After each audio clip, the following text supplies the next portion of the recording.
Fast, focused, and fearless. Here's everything you need to know this rush hour of March 5, Thursday. I'm Riza Diaz.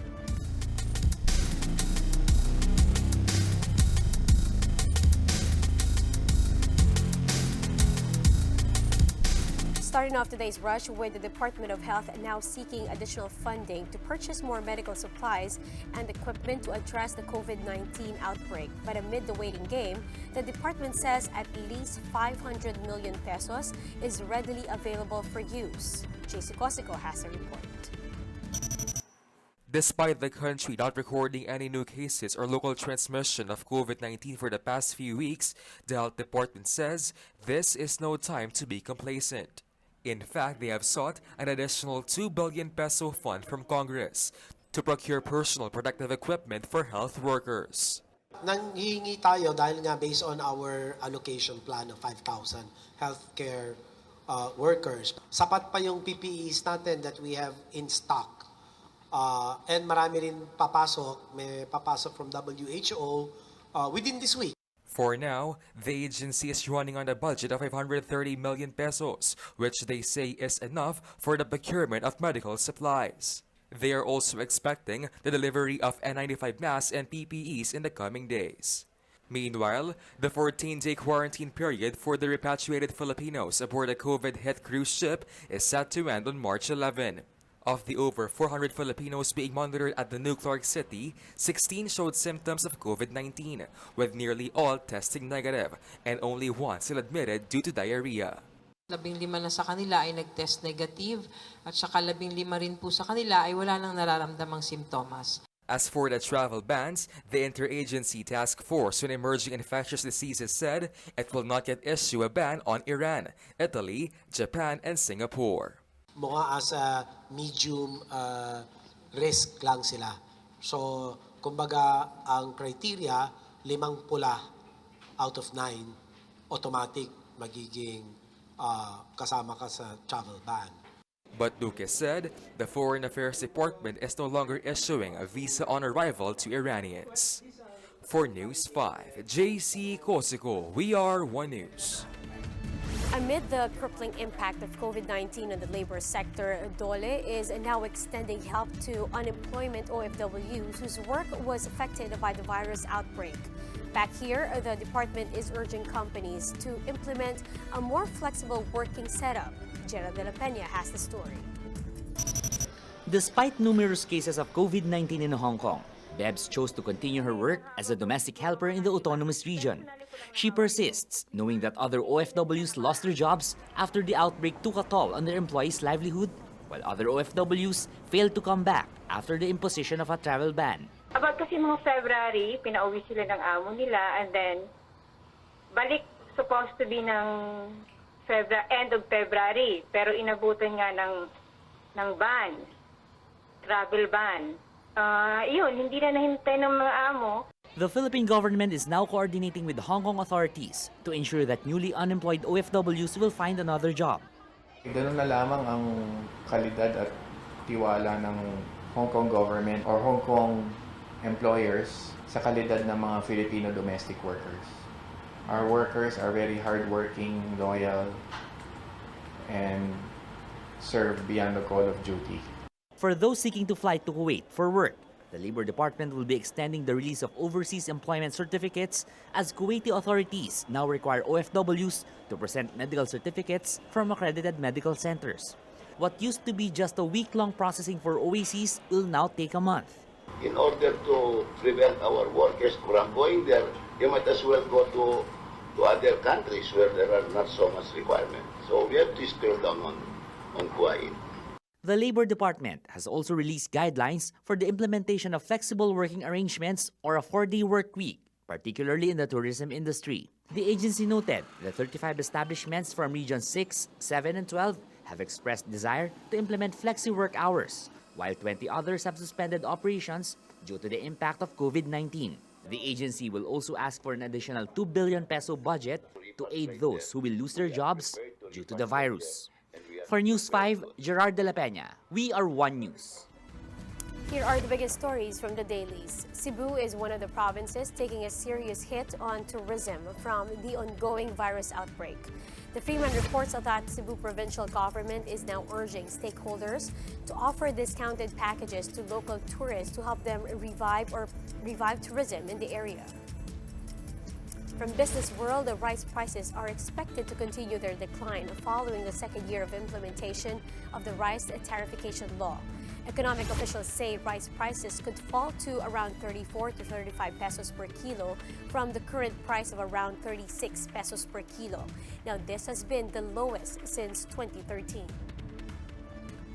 The Philippine Star reports that President Duterte may consider suspending POGO operators in the country. Malacanang says the chief executive will not tolerate corruption, especially those that affect the government on a large scale.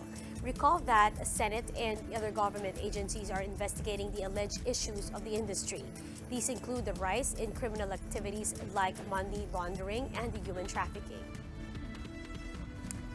We'll have more of that story with this report from Maricel Halili. Malacanang is open to the possibility of suspending the operations of Philippine offshore gaming operators or POGOs. But Pala spokesman Salvador Panelo said they have to wait first for the Senate to finish its probe. For Panelo, it's not really the industry itself, which is the problem, but the people operating POGOs. He assured that there won't be a blanket protection for Chinese nationals involved in issues surrounding the sector. Suspended operations of batteries, when he received certain complaints of anonymous. Ganon din yun. Kung talagang grabe na ang complaints, may gagawin sa presidente. For their part, the Finance Department has formed a task force to run after POGO tax violators. Finance Assistant Secretary Tony Lambino also mentioned another way to scrutinize cases of those behind money laundering. We would like to maybe propose that again, no? That we lift absolute bank secrecy in the Philippines in cases of tax fraud or other nefarious activities para po matrace po talaga natin. Cabinet Secretary Carlo Nograles, on the other hand, is waiting on PAGCOR's recommendation if POGO should be shut down. Kailangan lahat ng stakeholders as much as possible is involved. So if it's a security aspect, syempre tatanungin natin yung DILG. No? If it's income or taxes, tatanungin natin yung DOF. If it's in terms of regulation, tanungin din natin yung side ng PAGCOR. In an interview with One News, the chiefs, Jose Tria, PAGCOR's Assistant Vice President for Offshore Gaming Licensing, said the agency will bar POGOs in the country if it can no longer be regulated. But he warned there will be lost income opportunities in the process. He disclosed that online casinos bring about 11% of PAGCOR's total income. Pero in the future, it might amount to 50% or more than 50%. So malaking kawalan in the future. The Labor Department has also intensified inspection of POGO firms nationwide, but admitted to being powerless in shutting down erring POGO firms. Parang toothless yung aming mandato dahil pag nahuli namin na wala silang permiso, fines lang po ang pwede naming i-impose. The Labor Department has submitted some of their findings to PAGCOR so that proper action can be taken against violators. For News 5, Maricel Halili, we are One News.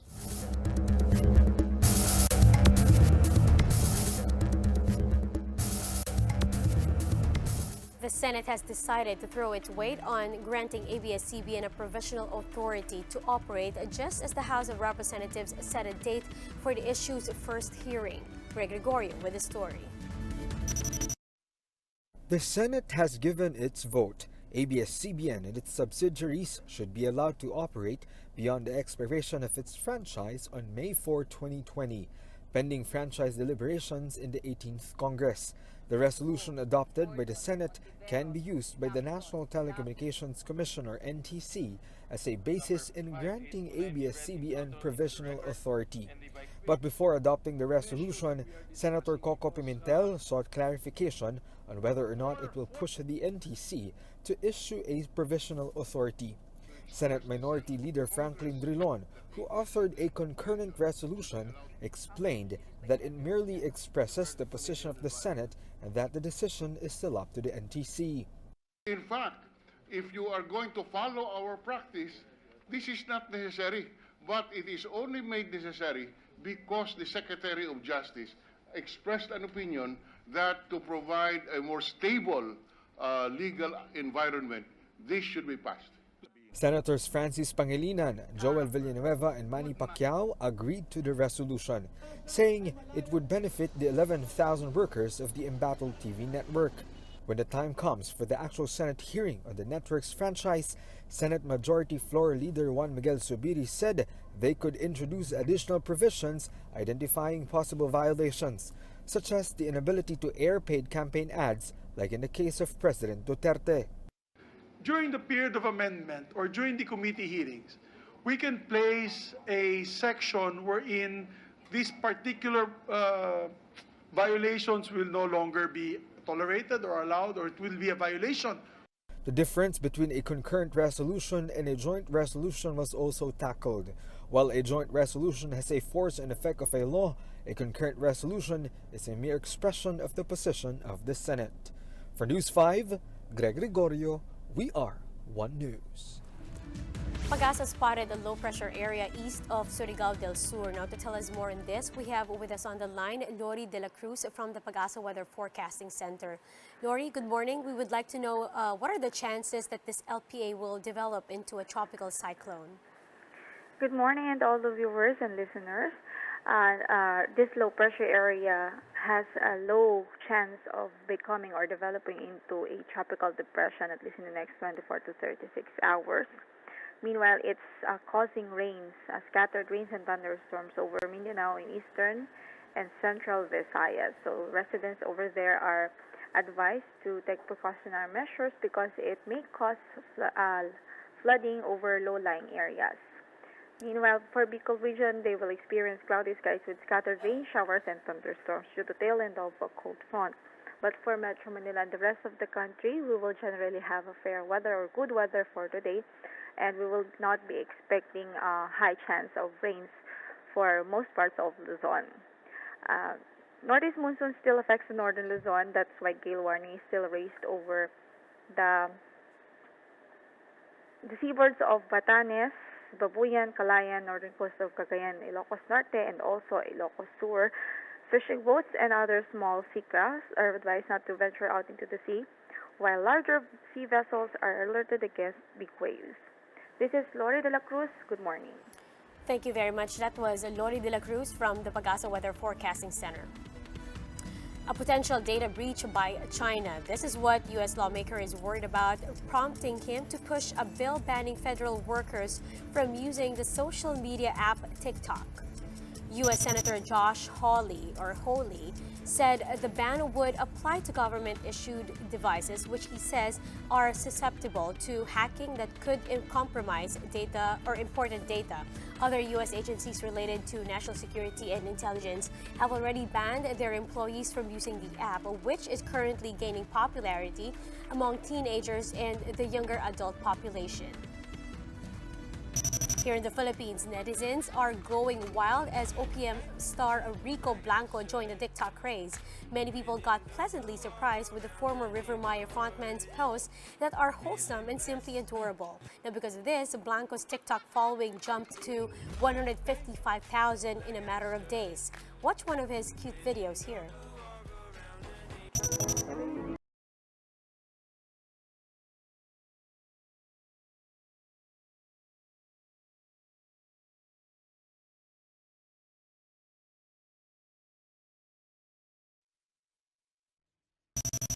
Former presidential spokesperson Harry Roque also joined the TikTok train, uploading his first video on Twitter. Take a look.